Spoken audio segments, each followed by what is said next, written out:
والذین جاءوا من بعدهم یقولون ربنا اغفر لنا ولإخواننا الذین سبقونا بالایمان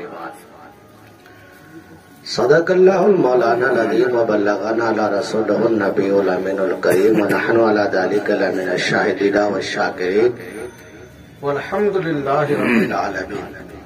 حضرات، آئیے سب سے پہلے اپنے آقا و مولا حضور تاجدار مدینہ جناب محمد رسول اللہ صلی اللہ تعالی علیہ وسلم کی بارگاہ بےکش پناہ میں جھوم جھوم کر درود و سلام کا نذرانہ عقیدت پیش کرت پڑے اللہم صلی علی سیدنا مولانا محمد بارک وسلم صلی علیہ السلام علیہ رسول اللہ والصلاة والسلام علیک یا حبیب اللہ یا نبی اللہ صلی اللہ تعالی علیہ وسلم۔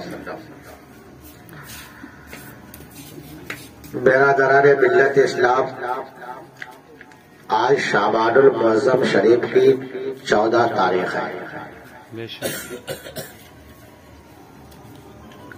یہ شعبان المعظم شریف کا مہینہ ہے اور ہمارے محب گرامی جناب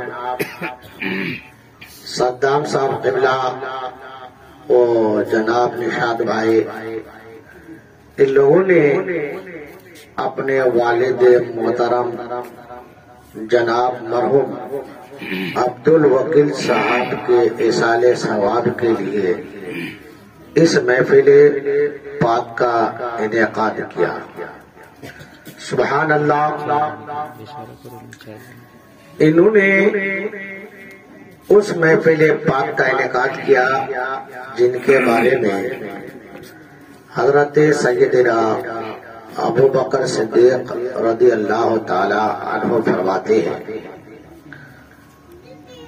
قال ابو بکر صدیق من انفق درہما علی قراءۃ مولود النبی صلی اللہ تعالی علیہ وسلم وکان رفیقی فی الجنہ، کہ جس نے میلاد مصطفیٰ پر ایک درہم بھی خرچ کیا، میلاد مصطفیٰ پر ایک درہم بھی خرچ کیا، وَكَانَ رَفِيقِي فِي الْجَنَّةِ، وہ شخص میرے ساتھ جنت میں داخل ہوگا۔ سبحان اللہ۔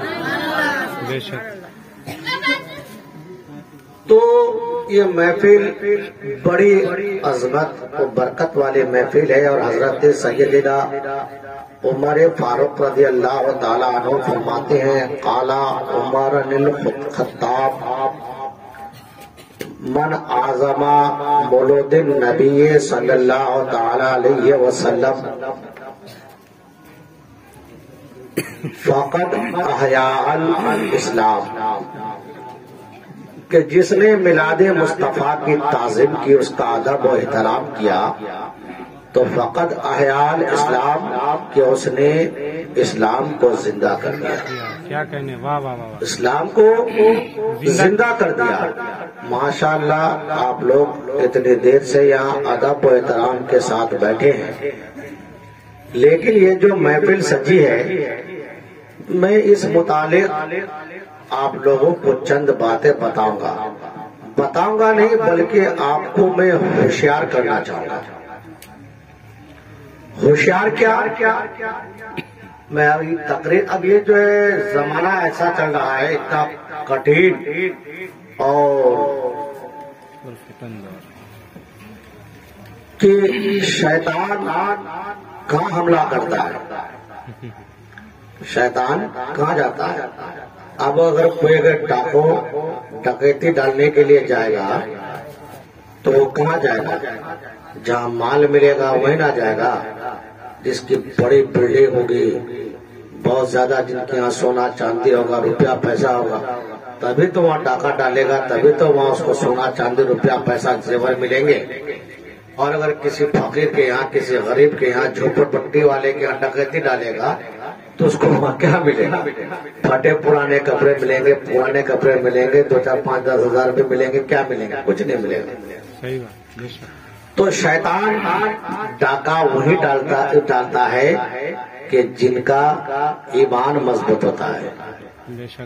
جو صحیح مسلمان ہوتا ہے اور جو انہی کا ہے جو بالکل جن کو دین سے مطلب ہی نہیں، کہ اللہ اور رسول سے مطلب ہی نہیں ہے، نماز روزہ سے مطلب ہی نہیں ہے، کہ کبھی اگر من ہوا تو جمعہ پڑھ لیے، اور کبھی ایسا ہے کہ جمعہ بھی غائب، کبھی عید بقرعید آئے تو پڑھ لیے، نہیں تو بس سب ختم. تو شیطان اس کے پیچھے کیوں پڑے گا؟ وہ تو خود شیطان بنا ہوا ہے. کیونکہ ایک حدیث ہے، ایک واقعہ ہے حدیث میں، کہ ایک حدیث تو یہ ہے کہ حضرت سیدنا امیر معاویہ رضی اللہ تعالیٰ عنہ جو صحابی رسول تھے، ان کو نماز کے لیے شیطان جگایا کرتا تھا. شیطان کا کام ہے سلا دینا، لیکن ان کو جگایا کرتے تھے. ایک روایت ہے کہ ایک آدمی جنگل کی طرف شکار کرنے کے لیے چلا تو اس کے ساتھ میں شیطان ہو لیا. جب وہ جنگل میں دن بھر اس کے ساتھ میں رہا، جب شام ہوئی تو شیطان بھاگنے لگا وہاں سے. خوف اس کو ایسی خوف تاری ہوئی، ایسا دہشت تاری ہوئی سی کہ وہ وہاں سے بھاگنے لگا. تو وہ شخص پوچھنے لگا کہ اے شخص، شیطان تم یہاں سے کیوں جا رہا ہے، میرے پاس سے کیوں جا رہا ہے؟ تو اس نے جواب دیا شیطان نے کہ میں نے 6 کروڑ سال اللہ کی عبادت کی. کتنے سال؟ 6 کروڑ سال. اگر شیطان کی عبادتوں کو، نماز کے سجدوں کو زمین پر پھیلا دیا جاتا تو ایک سوئی رکھنے کے لیے جگہ نہ ملتی. اتنی سال انہوں نے عبادت کی. تو اتنا عبادت کرنے کے باوجود میں نے صرف ایک سجدے کا انکار کیا. کتنے کا؟ صرف ایک سجدے کا انکار کیا تو ہمیشہ کے لیے مردود بارگاہ ہو گیا، ہمیشہ کے لیے دھتکار دیا گیا. تو میں نے تجھے دیکھا کہ تو نے دن بھر میں 5 نمازوں کا انکار کر دیا. 5 نمازیں نہیں پڑھی ہے. 5 نمازیں کتنے؟ 20 سجدے ہوتے ہیں. تو تو نے 20 سجدوں کا انکار کیا کہ ایسا نہ ہو کہ تجھ پر پھر اللہ کا عذاب نازل ہو جائے اور اس عذاب میں گرفتار ہو جاؤں. اللہ اکبر. تو شیطان وہی جاتا ہے جس کے پاس مال ہوتا ہے. حضرات محترم، تو آج زمانہ ایسا ہے کہ تھوڑا یہ کو بند کر دینا بھیا، یہ کو کم کر دو، کہ شیطان جو ہے نگر نگر ڈگر ڈگر جھولی لے کر کے، جھولا کنڈا لے کر کے ہمارے ایمان کو، مسلمان سیدھے سادے مسلمانوں کو بہکانے کی کوشش کرتے ہیں، وہاں جانے کی کوشش کرتے ہیں اور گمراہ کن سوالوں میں پوچھتے ہیں، گمراہ کن سوال کرتے ہیں. کبھی ابھی یہ بھی ایک مسئلہ آیا باقلا کہ شب برات بولے حدیث کی کسی کتاب میں نہیں ہے. حدیث کی کسی کتاب میں نہیں ہے نا. میں آپ لوگوں کو بتا رہا ہوں، ہوشیار کر رہا ہوں، دھیان رکھنا. ایسے جاہلوں کے باتوں پہ مت آنا جو آپ کو گمراہ کر دیں گے. حضرات محترم کہتے ہیں کہ کسی کتاب میں نہیں ہے. تو اس کو ذرا یہی سوال میں تو ثابت تو کروں گا کہ ہے کہ نہیں ہے تو میں ثابت تو کروں گا ہی، لیکن ذرا اس کم وقت سے یہ پوچھو کہ حدیث کی کس کتاب میں منع ہے. اگر حدیث کی کسی کتاب میں نہیں ہے تو یہ بتاؤ کہ حدیث کی کس کتاب میں منع ہے. بے شک شب برات کس کتاب میں منع ہے؟ تو وہ کہے گا کہ یہ حضور کے زمانے میں نہیں ہوا ہے. تو ان سے پوچھو کم وقت تو بھی تو حضور کے زمانے میں پیدا نہیں ہوا. اگر اس زمانے میں، حضور کے زمانے میں موٹر سائیکل نہیں تھی، موبائل نہیں تھا، مائکرو فون نہیں تھا، یہ لاؤڈ اسپیکر نہیں تھا، تو کیا یہ سب لاؤڈ اسپیکر ناجائز ہو گیا؟ موبائل چلانا ناجائز ہو گیا؟ موٹر سائیکل پر چلانا ناجائز سمجھو؟ کیونکہ تو حضور کے زمانے میں تھا ہی نہیں. یہ حضور کے زمانے میں تھا ہی نہیں، کیونکہ جو حضور کے زمانے میں نہ ہو وہ بدعت ہے. تو پھر تمہارا پیدا ہونا بھی بدعت ہوگا، کیونکہ تم بھی حضور کے زمانے میں نہیں تھے. واہ. یہ موبائل چلانا بھی تمہارے لیے بدعت ہو جائے گا، یہ گاڑی پر بیٹھنا بھی تمہارے لیے بدعت ہو جائے گا. گا. اس زمانے میں لوگ گوشت پلاؤ بریانی طرح طرح کا کھانا نہیں کھاتے تھے, جانتے نہیں تھے. تو آج تم طرح طرح کے کھانا کھاتے ہو تو یہ کھانا کھانا بھی بدعت و ناجائز ہو جائے گا, کیونکہ یہ سب کھانا حضور کے زمانے میں نہیں تھا. آج تم طرح طرح کے کپڑے پہنتے ہو. یہ کپڑے آج سے 20 سال 25 سال پہلے 50 سال پہلے والے لوگ بھی بیٹھے ہوں گے, وہ بتائیں کہ ایسا اچھا کپڑا اس زمانے میں ملتا تھا. ایسی اچھی چپلیں جوتے غرض کے یہ سب چیزیں جب اس زمانے میں نہیں ملتی تھی تو اب ملی تو کیا یہ بدعت ہے, یہ ناجائز ہو گیا؟ نہیں. حضرات محترم الغرض میں آگے نہیں زیادہ تفصیل میں نہیں جانا چاہوں گا, وقت کافی ہو رہا ہے کہ آج کل ہمارے یہاں جو ہے لوگوں کو سیدھے سادے لوگوں کو بھولے والے لوگوں کو جو ہے چند سوالات کے ذریعے اس کو بہکانے کی کوشش کرتے ہیں کہ یہ سننے لوگ تیجا کرتے ہیں, یہ 10واں کرتے ہیں, یہ 20واں کرتے ہیں, یہ 40واں کرتے ہیں, یہ برسی کرتے ہیں, اور پھر شعبان المعظم شریف کے مہینے میں اپنے مرحومین مرنے والے کے نام پر ایصال ثواب کی کرتے ہیں. اس کا ثبوت کیا قرآن و حدیث میں کہیں ہے؟ قرآن میں ہے, حدیث میں ہے. تو حضرات محترم سنیے, تیجا کا مطلب 10واں 20واں کا مطلب 40واں کا مطلب برسی کرانے کا مطلب سالانہ کرانے کا مطلب کیا ہے کہ ہمارا جو مقصد ہے مرحومین یعنی ہمارے جو مرحوم جو دنیا سے رخصت ہو گئے ہیں ان کے روح کو ثواب پہنچانا ہے, اس کے روح کو ثواب پہنچانا ہے. میلاد محفل قائم کرتے ہیں, ان کے روح کو ثواب پہنچانا ہے. بزرگوں کے روح کو ثواب پہنچانا ہے, جسے ہم سب ایصال ثواب کہتے ہیں. اور ایصال ثواب کا ثبوت جو ہے قرآن مقدس سے ثابت ہے. کہاں سے ثابت ہے؟ قرآن مقدس سے.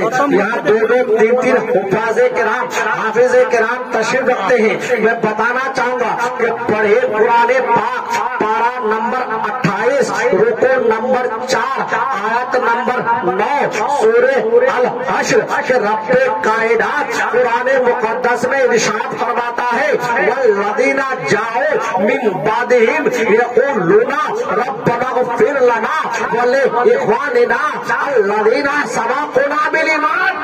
واہ واہ واہ, کیا کہنے بھائی, سبحان اللہ. کہ وہ لوگ جو ان کے بعد آئے عرض کرتے ہیں اے ہمارے رب. کن کے بعد آئے؟ یعنی دادا پر دادا باپ وغیرہ کے بعد. ارے باپ سے پہلے بیٹا آ گیا ہوگا کیا نا, پہلے باپ آیا ہوگا, پھر باپ سے پہلے دادا آیا ہوگا, دادا سے پہلے پر دادا آیا ہوگا, پر دادا سے پہلے لگ کر دادا آیا ہوگا, تو وہ لوگ آگے بعد میں بیٹا آیا ہے. تو کہتے ہیں پھر ہمارے جو بزرگ پہلے لوگ آئے ہیں تو کہتے ہیں اے ہمارے رب ہمیں بھی بخش دے. دعا کرتے ہیں وہ لوگ جو ان کے بعد آئے, یعنی کس کے, اپنے باپ دادا پر دادا کے بعد, کہ اے رب ہمیں بھی بخش دے اور ہمارے ان بھائیوں کو بھی جو ہم سے پہلے ایمان لے آئے, ہم سے پہلے مسلمان ہوئے. رات محترم تو اب پتا چلا کہ ایمان والے کے لیے بخشش کی دعا کرتے ہیں, مغفرت کی دعا کرتے ہیں. جو مسلمان ہے تو مسلمان کے لیے بخشش کی دعا کرتے ہیں.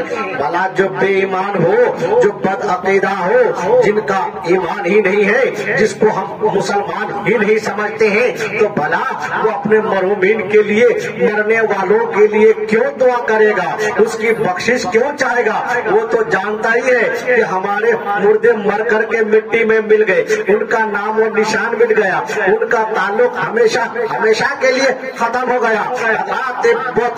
اگر مردوں کو ثواب نہیں پہنچتا, مردوں کو ثواب نہیں پہنچتا, تو حضرات محترم اب دیکھیے حدیث پاک سن لیجئے, حدیث پاک سن لیجئے کہ ایک صحابی رسول جن کے حدیث کے راوی حضرت سیدنا ابن عباس رضی اللہ تعالی عنہ ہے, فرماتے ہیں کہ ایک صحابی رسول نے نبی پاک صلی اللہ تعالی علیہ وسلم کی بارگاہ میں عرض کیا یا رسول اللہ صلی اللہ تعالیٰ علیہ وسلم میری ماں کا انتقال ہو گیا ہے، اب میں کیا اگر میں ان کے لیے صدقہ کروں تو کیا ان کو پہنچے گا؟ تو پڑھیے حدیث پاک ترمذی شریف باب الزکات صفحہ نمبر 85 میں ہے کہ صحابی رسول نے سوال کیا تھا انی تصدقت عنہا قال نعم قال من حرفن فانی اشدقا تو نبی پاک صلی اللہ تعالی علیہ وسلم نے ارشاد فرمایا کہ ہاں وہ شخص نے عرض کیا یا رسول اللہ صلی اللہ تعالی علیہ وسلم اگر میں اپنی ماں کے نام پر صدقہ کروں تو کیا ان کو پہنچے گا؟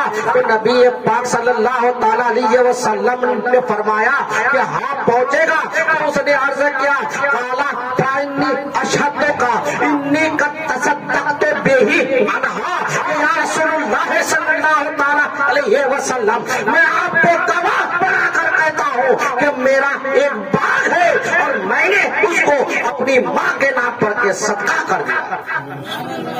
کیا کہنے بابا اب اگر صحابی رسول نے باغ صدقہ کر دیا ثابت ہو گئی حدیث پاک سے، اب اگر کوئی ہمارے مرحومین کے نام پر ہم طالبی علموں کو کھلاتے ہیں، محفل میلاد منعقد کرتے ہیں، صدقہ و خیرات کرتے ہیں، اگر نہیں پہنچتا تو پھر صحابی رسول کیسے کرتے؟ اور آئیے ایک حدیث اور سن لیجیے، مشکات شریف صفحہ نمبر 169 کی حدیث ہے، 169 کی حدیث ہے، اور ابو داؤد شریف صفحہ نمبر 113 کی حدیث ہے کہ حضرت اس حدیث کے راوی حضرت سیدنا سعد بن عبادہ رضی اللہ تعالی عنہ ہے، فرماتے ہیں کہ حضرت سعد نے عرض کیا یا رسول اللہ صلی اللہ تعالی علیہ وسلم ان ام سعد معاتت فأی الصدقۃ افضل قال الماء وحضر بیرن قال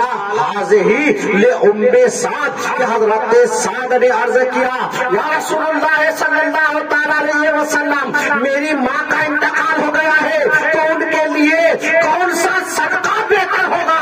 تو نبی پاک نے ارشاد فرمایا قال الماء کہ پانی وحضر بیرن، تو حضرت سعد نبی نے فرمایا کہ پانی، تو حضرت سعد نے کنواں کھدوایا، پھر اس کے بعد نبی نے فرمایا وہ کالا هذه لام سعد، یہ سعد کی ماں کے طرف سے۔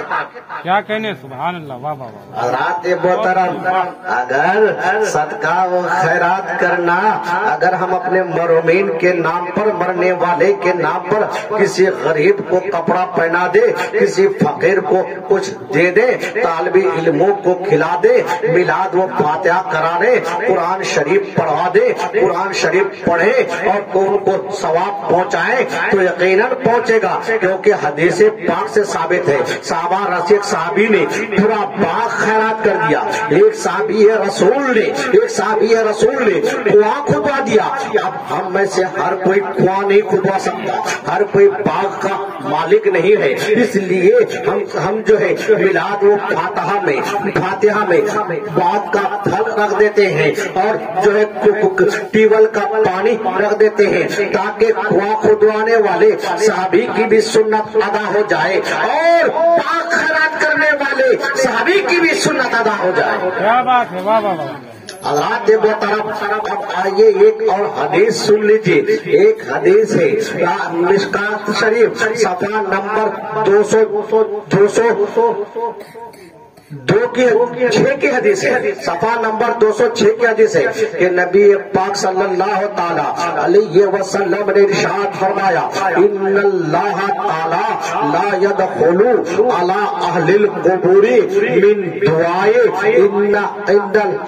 من دعائے اہل الارض امثال الجبال ان ہدیۃ الاحیاء للاموات الاستغفار لهم کہ نبی نے ارشاد فرمایا کہ بے شک زندوں کے طرف سے مردوں کے لیے بہترین دعا، بہترین ہدیہ دعا ہے کہ اللہ تبارک و تعالی مردوں کو زندوں کی دعاؤں کا، یعنی قبر والوں کو دنیا والوں کی دعا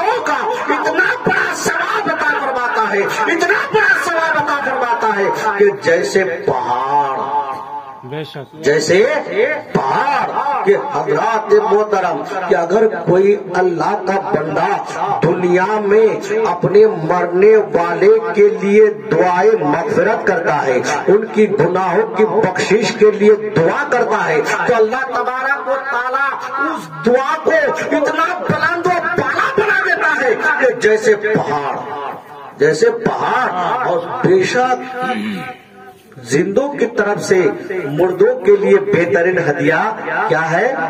دعا ہے۔ کیا ہے؟ دعا ہے۔ حضرات محترم اب آئیے ایک حدیث اور سن لیجئے۔ یہ حدیث ایسا ہے کہ میں زیادہ واقعہ بیان نہیں کروں گا کہ ایک صحابی، ایک جو ہے شخص تھا، وہ مسلمان نہیں تھا، لیکن مرنے سے پہلے اس نے ایک وصیت کی تھی کہ جب میں مر جاؤں تو میرے طرف سے 100 غلام یا 100 اونٹ آزاد کیے جائیں۔ تو یہاں سے یہ بھی ثابت ہوتا ہے کہ باپ چاہے غیر مسلم ہی کیوں نہ ہو، لیکن بیٹے کو وصیت پر عمل کرنا ضروری ہے۔ بے شک وہی بیٹا لائق مند ہوتا ہے، وہی بیٹا فرما بردار ہوتا ہے۔ حضرات محترم تو اس نے وصیت کر دی کہ 100 غلام آزاد کیے جائیں۔ تو جب وہ ان کا انتقال ہو گیا تو اس نے حضرت حشام جو ایمان لے آئے تھے نبی پر، جو صحابی رسول ہے، اس نے اپنے حصے کے 2 بھائی تھے، ایک کا نام تھا حضرت حشام، ایک کا نام تھا حضرت عمر۔ تو حضرت حشام نے اپنے حصے کے 50 غلام آزاد کر دیے۔ حضرت عمر نے ارادہ کیا کہ میں بھی ادا کر دوں، تو اس نے نبی پاک صلی اللہ تعالی علیہ وسلم سے عرض کیا، یا رسول اللہ صلی اللہ تعالی علیہ وسلم، میرے باپ نے وصیت کی تھی کہ ان کے طرف سے 100 غلام آزاد کیے جائیں، تو میرے بھائی حشام نے 50 غلام آزاد کر دیے ہیں، اب 50 غلام میرے حصے میں بچے ہیں، تو کیا اگر میں اس کو آزاد کر دوں گا تو اس کو ثواب ملے گا؟ تو نبی نے ارشاد فرمایا، اب یہ حدیث ایسے ہے کہ مشکات شریف صفحہ نمبر 266 کی حدیث ہے کہ نبی نے ارشاد فرمایا، وقال رسول اللہ صلی اللہ تعالی علیہ وسلم، انہ لو کان مسلما فاعتقتم عنہ او حججتم عنہ او تصدقتم عنہ بلغہ بذالک، کہ نبی نے ارشاد فرمایا کہ اگر وہ مسلمان ہوتا اور تم اس کے طرف سے اگر غلام آزاد کرتے، وہ حجج تم، اور اگر حج یا پھر حج کرتے، وہ تصدق تم، یا پھر اس کے طرف سے تم صدقہ کرتے، تو اسے ضرور پہنچتا، مگر وہ مسلمان نہیں ہے، اس لیے اس کو نہیں پہنچے گا، نہیں ملے گا۔ لیکن حضرات محترم یہ بدعقیدہ، یہ وہابی دیوبندی، یہ اہل حدیث اس حدیث کو توڑ موڑ کر کے غلط طریقے سے یوں بیان کر دیتے ہیں کہ اب جو ثواب نہیں پہنچتا، تو ثواب کن کو نہیں پہنچتا؟ جو مسلمان نہیں ہے، جو ایمان والا نہیں ہے، تو وہ اس لیے کہتے ہیں کہ وہ جانتے ہیں کہ ہمارے مردے پہ ایمان ہے، ہمارا ایمان ہی نہیں ہے، ان کا عقیدہ ہی درست نہیں ہے، وہ بے ایمان ہے، مسلمان نہیں ہے، تو ان کو نہیں پہنچتا ہے۔ اور الحمدللہ ہمارے ماں باپ جو دنیا سے رخصت ہو گئے ہیں، ہمارے دادا پردادا جو دنیا سے رخصت ہو گئے ہیں، جو ہمارے رشتے داروں میں رخصت ہو گئے ہیں، وہ مسلمان ہیں۔ الحمدللہ ہم اسے مسلمان جانتے ہیں، اور اس لیے ان کے لیے احسان ثواب کرتے ہیں، اس لیے کہ ان کو پہنچتا ہے۔ کیا کہنے، سبحان اللہ، واہ واہ واہ، نعرہ تکبیر، اللہ اکبر، نعرہ رسالت، یا رسول اللہ، جشن عید میلاد النبی، واہ واہ۔ آپ یہاں معلوم ہے یہ بدعقیدہ یہ بھی کہتے ہیں کہ مزار پہ نہیں جانا چاہیے، قبر پہ نہیں جانا چاہیے، بات یہ بھی کہتے ہیں قبر پوجا ہے، قبر پہ نہیں جانا چاہیے، مزار پہ نہیں جانا چاہیے، ہاں قبرستان میں نہیں جانا چاہیے، کیونکہ ان کے مردے تو گئے، رام رام ساتھ ہے ہو گیا، ایمان اللہ ہے نہیں تو کہے گا ہی۔ لیکن میں کہتا ہوں کہ قبرستان میں جانا چاہیے کہ نہیں چاہیے، مزارات پر جانا چاہیے کہ نہیں چاہیے، تو آپ اپنے مسجد کے امام صاحب سے مت پوچھے، ہم سے مت پوچھے، حافظ صاحب سے مت پوچھے، کسی مولوی عالم سے مت پوچھے، کسی مفتی سے مت پوچھے کہ قبرستان میں جانا چاہیے کہ نہیں چاہیے، مزارات پر جانا چاہیے کہ نہیں چاہیے۔ آؤ قرآن کریم سے پوچھو کہ اللہ کا کلام تو اللہ کا سچا کلام ہے، لا ریب فیہ ہے،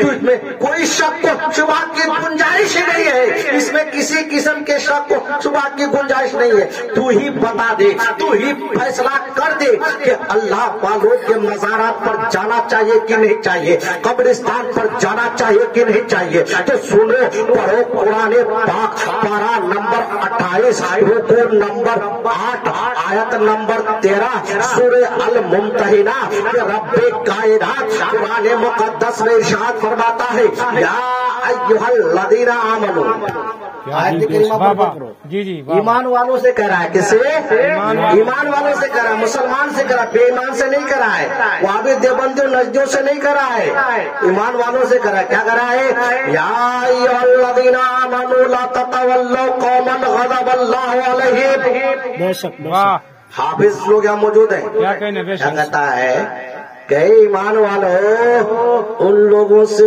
دوستی نہ کرو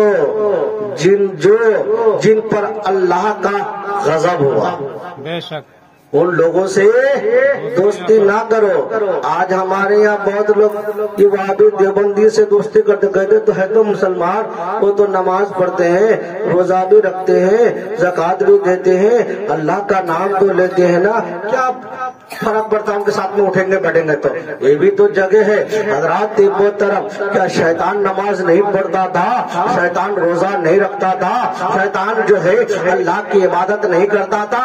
ارے وہ تو اتنا بڑا عبادت گزار تھا، ابھی بتایا کہ 600 سال 6 کروڑ عبادت کرنے کے بعد بھی اس کا پاور یہ تھا کہ جنت کا دروازہ اس کے لیے کھلا رہتا، جب چاہتا جنت میں چلا جاتا، جب چاہتا جنت سے آ جاتا، ٹھنڈی ٹھنڈی ہوائیں کھا کر کے۔ اور پھر جانتے ہیں مقبولیت کا عالم یہ تھا کہ فرشتے اس کے جھولا جھلایا کرتے تھے، وہ مول ملائکہ بن چکا تھا، یعنی فرشتوں کا استاد بن چکا تھا، اتنا بڑا عبادت گزار تھا۔ لیکن کیا ہوا کہ صرف ایک سجدہ کا انکار کیا، آدم کو سجدہ نہ کیا، اور وہ سجدہ کیا تھا؟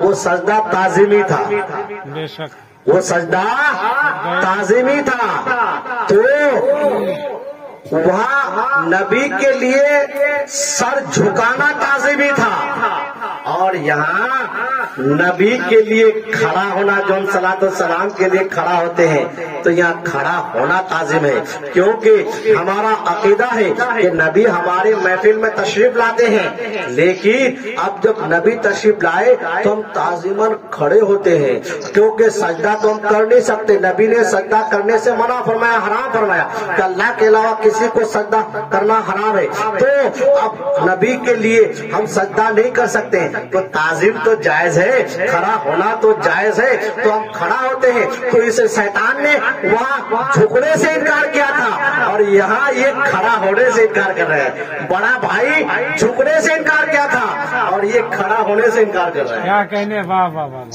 یہ کھڑا ہونے سے انکار کر رہے ہیں۔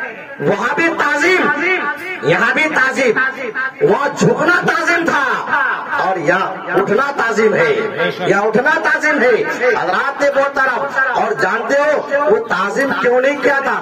وہ کہا تھا کہ آدم مٹی سے ہے، آدم مٹی سے ہے، اس لیے ہم آگ سے ہیں۔ تو پہلے مٹی کا تصور کس کے ذہن میں آیا؟ ان کے بڑے بھائی شیطان کے ذہن میں آیا، اور یہی مٹی یہ بھی کہتے ہیں کہ نبی مر کر مٹی میں مل گئے، صد بار معاذ اللہ، معاذ اللہ، مٹی میں مل گئے، وہ بھی مٹی سے پیدا ہوئے، یہ مٹی میں مل گئے، مٹی کا تصور دونوں میں مٹی۔ تو یہ تصور ابلیس کے ذہن میں پہلے آیا، پھر بعد میں ان کے ذہن میں آیا۔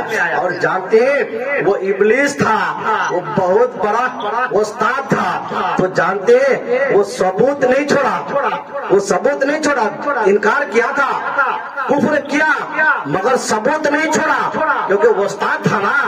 اور یہ شاگرد ایسے بیوقوف ہیں کہ اس کو لکھ بھی رہے ہیں، اس کو لکھ بھی رہے ہیں، چھاپ بھی رہے ہیں، اور پھر جب چھاپ رہے ہو تو ہم بول رہے ہیں، ہم سنا رہے ہیں، تو پھر تم کو تکلیف کیوں ہوتی ہے؟ تو کہتے ہیں کہ ان سے دوستی نہ کرو کہ وہ اللہ کے غضب کے شکار ہیں۔ حضرات محترم روح قرآن میں فرماتا ہے یا ایھا الذین آمنوا لا تتولوا قوما غضب اللہ علیہم، کہ ایمان والو ان لوگوں سے دوستی نہ کرو کہ جن پر اللہ کا غضب ہوا۔ حضرات ذرا غور کیجیے، ہمیں چاہیے کہ ہم ان بد عقیدوں سے، وہابی دیوبندیوں سے مل جل نہ رکھیں، اس سے دوری بنائے رہیں، اس کی بات بالکل نہ کریں۔ حضرات آگے سنیے کیا فرماتا ہے، رب فرماتا ہے قد یائس من الآخرۃ کما یائس الکفار من اصحاب القبور، کہ یہ آخرت سے آس توڑ بیٹھے ہیں کہ جیسے کافر آس توڑ بیٹھے ہیں قبر والوں سے۔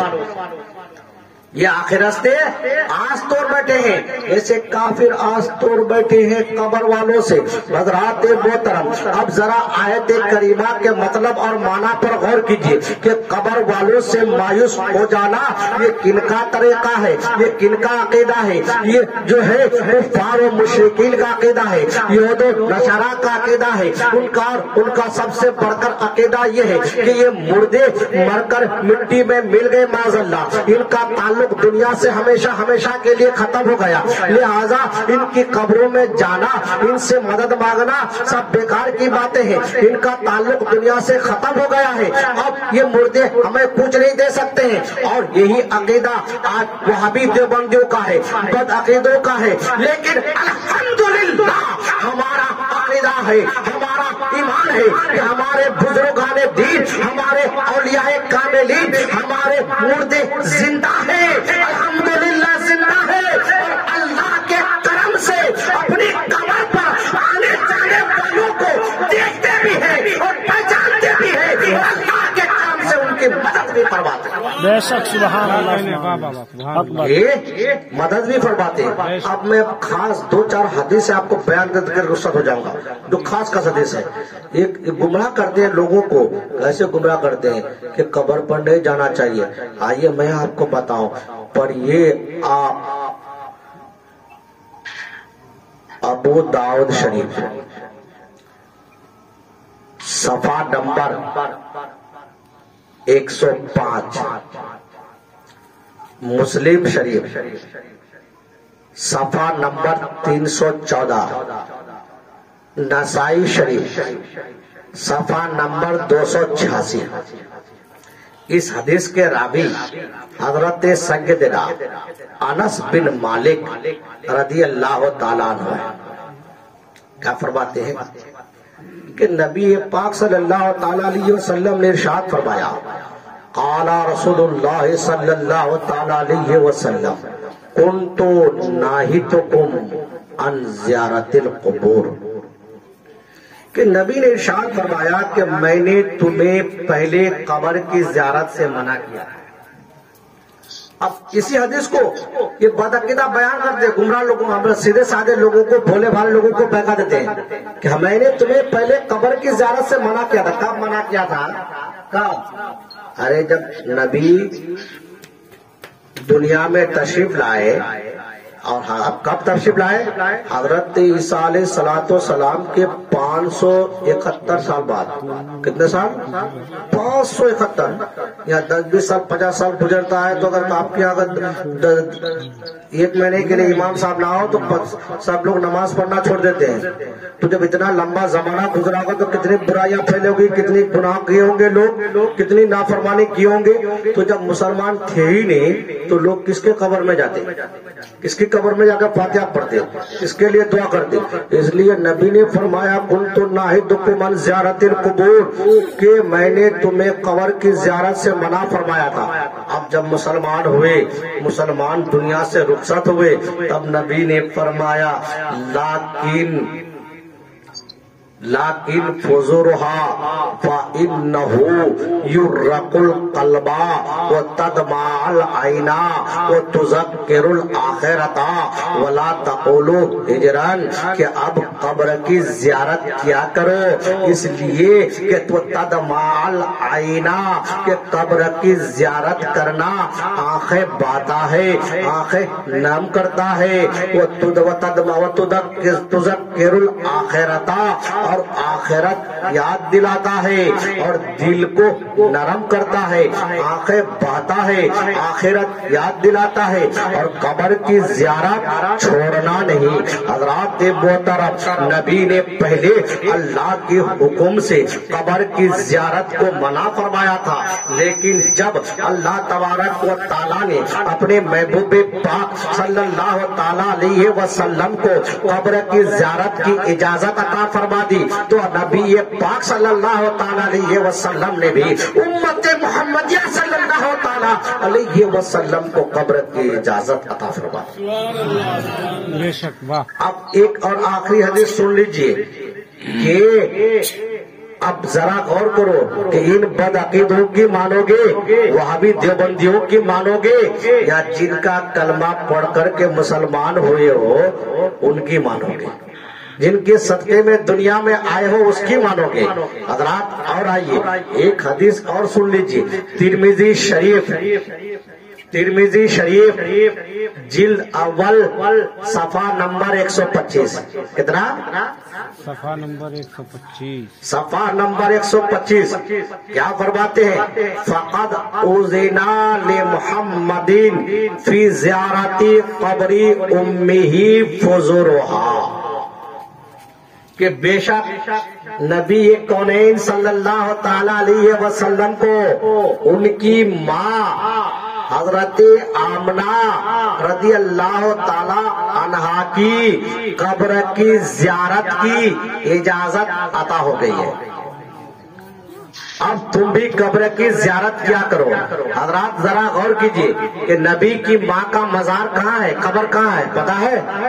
مکہ مکرمہ اور مدینہ منورہ کے بیچ میں ہے۔ کہاں ہے؟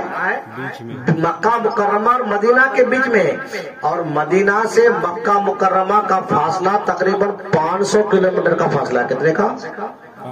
500 کلومیٹر کا فاصلہ ہے۔ اب جب تک نبی پاک صلی اللہ تعالی علیہ وسلم مکہ شریف میں رہے تو 250 کلومیٹر کا فاصلہ طے کر کے اپنی ماں کی قبر کی زیارت کے لیے تشریف لایا کرتے تھے، اور جب مکہ مکرمہ شریف سے ہجرت کر کے مدینہ منورہ شریف تشریف لے گئے تو مدینہ منورہ سے 250 کلومیٹر کا فاصلہ طے کر کے اپنی ماں کی زیارت کے لیے آیا کرتے تھے۔ اب ذرا غور کرو کہ اگر قبرستان میں جانا، قبروں کی زیارت کرنا شرک و ناجائز ہوتا، بدعت و حرام ہوتا، تو کیا معاذ اللہ نبی پاک صلی اللہ تعالی علیہ وسلم شرک و بدعت کرتے تھے، ناجائز کرتے تھے؟ ہرگز نہیں۔ تو ثابت ہو گیا کہ قبر کی زیارت کرنا ناجائز نہیں، بلکہ خود ہمارے آقا مولا جناب محمد رسول اللہ صلی اللہ علیہ وسلم کی سنت مبارکہ۔ کیا کہنے حضرات ابھی تو بہت ساری حدیثیں ہیں، اتنی حدیثیں ہم کو یاد ہے نا کہ تم دیکھ کے نہیں پڑھ پاگے، ہم بنا دیکھے اتنی پڑھ دیں گے۔ حضرات آؤ ایک اور حدیث سناتا ہوں، مستدرک صفحہ نمبر 377 کی حدیث ہے۔ اس حدیث کے راوی حضرت سیدنا عبداللہ بن ملکیہ رضی اللہ تعالیٰ عنہ کہ عرض کرتے ہیں کہ میں نے ایک مرتبہ ام المومنین حضرت عائشہ صدیقہ رضی اللہ تعالیٰ عنہ کو قبرستان سے تشریف لاتے ہوئے دیکھا۔ کہاں سے؟ قبرستان سے۔ تو وہ صحابہ رسول عرض کرتے ہیں کہ فقل، تو میں نے عرض کیا یا ام المومنین من اینا اقبلتی، یا ام المومنین آپ کہاں سے تشریف لا رہی ہیں، آپ اس وقت کہاں سے تشریف لا رہی ہیں؟ تو قالت، حضرت عائشہ نبی کی پیاری چہتی بیوی تھی، فرماتی ہے قالت من قبر اخی عبد الرحمن بن ابی بکر، کہ میں اپنے بھائی عبد الرحمن بن ابی بکر کے قبر سے تشریف لا رہے ہیں، ان کے قبر سے آ رہے ہو۔ تو انہوں نے عرض کیا قالت، میں نے عرض کیا، فقل، تو میں نے عرض کیا کہ قالا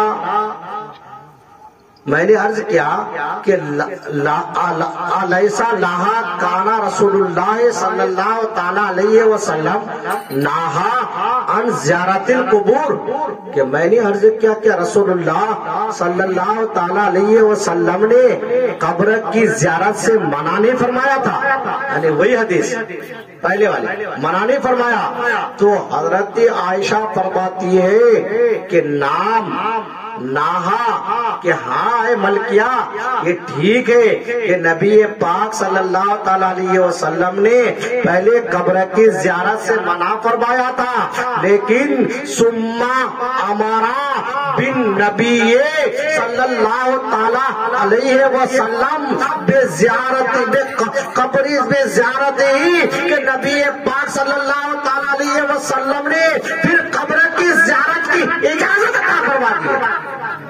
بے شک تو پہلے نبی نے منع فرمایا تھا، اور حضرت امام حسین فرماتے ہیں کہ میری ماں حضرت فاطمہ الزہرا رضی اللہ تعالی عنہا ہر جمعرات کو حضرت سید الشہداء حضرت امیر حمزہ رضی اللہ تعالی عنہ کی قبر پر تشریف لے جاتی، اور جا کر کے آپ وہاں روتی، آنکھوں سے آنسو جاری ہو جاتا، اور آپ وہاں نماز بھی پڑھتی تھی۔ حضرات ذرا غور کیجئے کہ اگر قبر کی زیارت کرنا ناجائز ہوتا، شرک و بدعت ہوتا، تو کیا معاذ اللہ خود ہمارے آقا و مولا صلی اللہ تعالی علیہ وسلم ناجائز کرتے تھے؟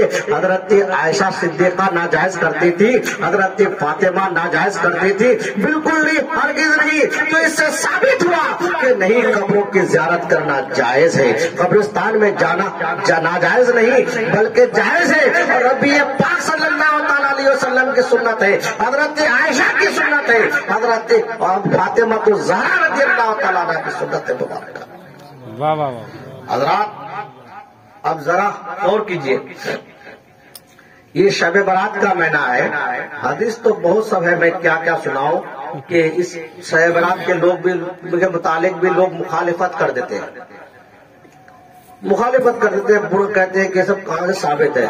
حضرات وقت ہوتا تو میں آپ کو سناتا، لیکن ایک آخری بات، الحمدللہ ہم جو چاہے وہ کتا کا کام بھوکنا وہ بھوکتے رہے، آپ وہ کام کرتے رہیے، جو بتا رہا ہوں وہ کام کرتے رہیے، جو ہمارا کام ہے وہ کرتے رہیں گے۔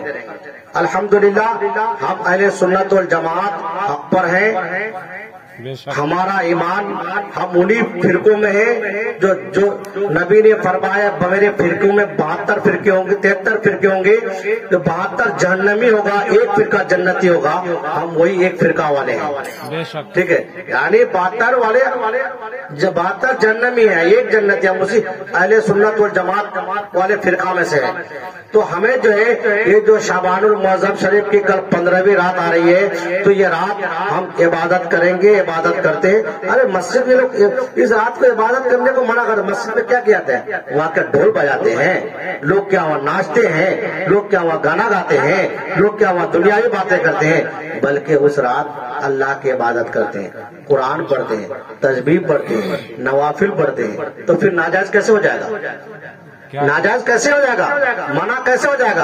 اگر کوئی شریعت کے خلاف کوئی کام ہوتا تو منع ہوتا۔ حضرات محترم، تو اس رات کی بہت بڑی فضیلت ہے، بہت بڑی برکت ہے۔ میں اب آخری بات کہہ کر کے اس کی فضیلت بتا کر کے رخصت ہونا چاہوں گا کہ ایک مرتبہ اللہ کے نبی حضرت سیدنا عیسیٰ علیہ نبینا علیہ الصلوۃ والسلام کا گزر ایک ایسے علاقے سے ہوا، ایسی جگہ سے ہوا کہ آپ جو ہے وہاں پر ایک بہت خوبصورت پتھر کو دیکھا کہ پتھر اتنا حسین تھا، اتنا خوبصورت تھا کہ حضرت عیسیٰ علیہ السلام تعجب کرنے لگے کہ یا اللہ یہ پتھر کتنا خوبصورت ہے، کتنا حسین و جمیل ہے۔ تو غیب سے آواز آئی کہ اے میرے نبی، اے میرے پیغمبر، اس پتھر کے اندر سے میں اگر اس سے بھی زیادہ تعجب خیز چیز تم پر ظاہر کر دوں تو کیا تم اس کو دیکھنا چاہو گے؟ حضرت عیسیٰ علیہ السلام نے عرض کیا کہ مولا میں اسے دیکھنا چاہتا ہوں، میں اسے دیکھنا چاہتا ہوں۔ تب یہ عرض کیا تو اللہ کے حکم سے وہ پتھر پھٹ گیا. کیا ہو گیا؟ وہ پتھر پھٹ گیا. تب کیا دیکھتے ہیں حضرت عیسیٰ علیہ السلام کہ اس پتھر کے اندر ایک نہایت ہی حسین و جمیل خوبصورت بزرگ والا انسان اللہ کی عبادت کر رہا ہے، اللہ کی بندگی کر رہا ہے. اور اسی پتھر کے اندر، چھوٹے سے پتھر کے اندر اب وہ پتھر بڑا ہو گیا، اس میں نہریں بھی جاری ہے، پانی بھی جاری ہے، جو پانی بہت زیادہ صاف و شفاف ہے. اسی نہر کے کنارے ایک انگور کا درخت بھی لگا ہوا ہے جس میں بہت اچھے اچھے انگور کے خوشے لگے ہوئے ہیں. حضرت عیسیٰ علیہ السلام فرماتے ہیں کہ اے شخص تو اس پتھر کے اندر کیا کرتا ہے؟ تو وہ شخص عرض کرتا ہے کہ یہ اللہ کے نبی، یہ اللہ کے پیغمبر، میں اس پتھر کے اندر اللہ کی عبادت کرتا ہوں، اللہ کی بندگی کرتا ہوں. تو وہ حضرت عیسیٰ علیہ السلام فرماتے ہیں کہ اے شخص تو یہاں اس پتھر کے اندر کتنے سال سے اللہ کی عبادت کرتا ہے؟ تو وہ بزرگ شخص جواب دیتا ہے کہ میں اس پتھر کے اندر 400 سال سے اللہ کی عبادت کرتا ہوں. سبحان اللہ. کتنے سال؟ 400 سال سے عبادت کرتا ہوں. حضرت عیسیٰ علیہ السلام فرماتے ہیں کہ تو پھر کھاتا کیا ہے؟ تو وہ شخص کہتا ہے کہ یہ جو انگور کا درخت تمہیں نظر آ رہا ہے، جب مجھے بھوک لگتی ہے تو میں انگور کے پیڑ سے انگور کا خوشہ توڑتا ہوں اور انگور کھا کر اپنا بھوک مٹا دیتا ہوں. پھر فرماتے ہیں کہ تو پیتا کیا ہے؟ تو فرماتے ہیں کہ جو نہر جاری ہے اس نہر سے میں پانی پی لیتا ہوں اور پھر اللہ اپنی پیاس بجھاتا ہوں اور دن رات اللہ کی عبادت میں مشغول رہتا ہوں. تو حضرت عیسیٰ علیہ السلام فرماتے ہیں کہ تو بہت خوش نصیب ہے، بہت اللہ کا مقرب بندہ ہے. تب تک اللہ کی رحمت پکار کر کہتی ہے کہ اے میرے نبی، اے میرے پیغمبر، جو شخص میرے محبوب جناب محمد رسول اللہ صلی اللہ تعالی علیہ وسلم کی امت میں جو شخص شب برات کی 15ویں رات کو رات بھر میری عبادت کرے گا، میری بندگی کرے گا، حمد ثنا کرے گا، قرآن مقدس پڑھے گا، تو میں اسے اس شخص کے 400 سالہ عبادت سے بھی زیادہ عبادت کا ثواب عطا کر دوں. سبحان اللہ، سبحان اللہ. تو حضرات محترم، اس شب برات کی رات کی اتنی بڑی فضیلت ہے، اتنی بڑی برکت ہے، تو ہم روزانہ سوتے ہیں، روزانہ نیند کے مزے لیتے ہیں، رن کے کھراٹے لیا کرتے ہیں. اگر ایک رات اگر ہم بنیا سے توبہ و استغفار کر لے، کیونکہ اللہ تبارک و تعالیٰ کی رحمت اس رات میں بڑی جوش پر ہوتی ہے. اور فرماتا اللہ تعالیٰ فرماتا ہے کہ ہے فاستغفر لہو، کہ ہے کوئی مغفرت چاہنے والا کہ اسے میں بخش دوں، اسے بخش دوں، اس کے گناہوں کو معاف کر دوں. ہے کوئی رزق چاہنے والا کہ میں اس کو روزی عطا کر دوں. ہے تو کوئی تنگ دست مصیبت کا مارا کہ میں اس کی پریشانیوں کو دور کر دوں، مصیبتوں کو دور کر دوں. ہے کوئی بیمار جن کو ڈاکٹروں نے جواب دے دیا ہو، طبیبوں نے لا علاج کر دیا ہو، وہ علاج کرا کر کے تنگ آ چکا ہو. ہے کوئی مصیبت کا مارا کہ اس کی تمام مصیبتوں کو دور کر دوں، حتیٰ اطلاع الفجر، حتیٰ کہ صبح ہو جاتی ہے. رات محترم، وہ رات اللہ کی رحمت پکار کر کہتی ہے.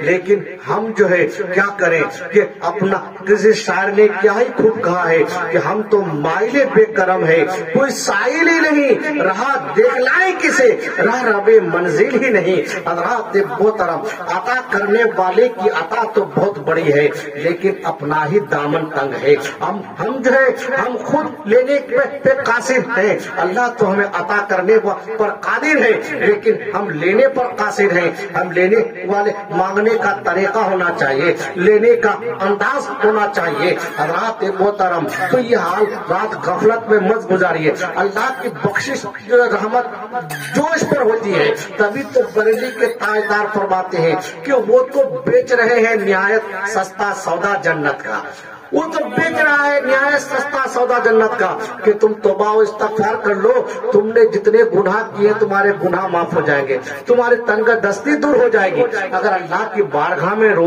گر گراؤ توبہ و استغفار کرو۔ تو بریلی کے تاجدار فرماتے ہیں کہ وہ تو بیچ رہے ہیں نہایت سستا سودا جنت کا، ہم مفلس کیا مول چکائیں اپنا ہی ہاتھ کھالی ہے۔ اللہ تبارک و تعالیٰ کے بارگاہ میں دعا ہے کہ اللہ تبارک و تعالیٰ سب کو دینی سمجھ عطا فرمائے، دینی جذبات عطا فرمائے، نیک عمل کرنے کی توفیق عطا فرمائے، ہمارے ایمان عقیدے کی حفاظت عطا فرمائے۔